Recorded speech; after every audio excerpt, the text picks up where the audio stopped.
तो यही ना सोचोगे साला आज टुनटुनवा के गाने की वजह से हो गया। अगर हम इस साला को पहले समझा देते तो ये नाम धर के नहीं गाता। हम उसको नाम धर के गाना गाने पे गाली दिए और किसी के लिए गाली नहीं दिए हैं। मुझे कोई शौक नहीं है उसका नाम लेने का।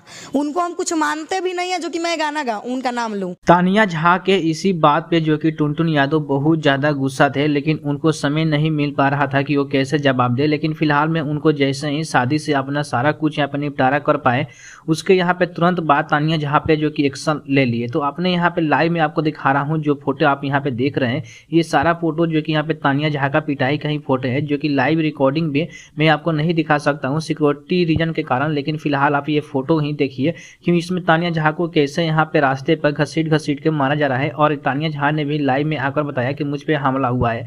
तो ये हकीकत बात है कि टुनटुन यादव ने ही जो कि यहाँ पे तानिया झा पे जो कि हमला कराया है उनके बीबी को लेकर, क्योंकि उनके बीबी के बारे में इन्होंने गलत अनाप शनाप कुछ बोला था। इनको समझ में नहीं आता है कि किससे जो कि किस तरह से बात करना है और किस समय कैसे बात करना है। लेकिन फिलहाल कहीं ना कहीं टुनटुन यादव ने तानिया झा पे ऐसे हमले कराकर सही कहीं किया है, क्योंकि ऐसे लड़कियों को कभी ना कभी जो कि ऐसा चोट देना चाहिए, तभी जाकर वो अपने औकात में आती है। लेकिन फिलहाल आपको क्या कहना है, टुनटुन यादव ने जो कि तानिया झा पे ऐसे हमला कराया है वो सच में सही है कि नहीं है, और ऐसे हमलों को लेकर यहाँ पे समाज में कुछ सुधार देखने को मिलेगा कि नहीं मिलेगा, आप कमेंट में जरूर बताइएगा।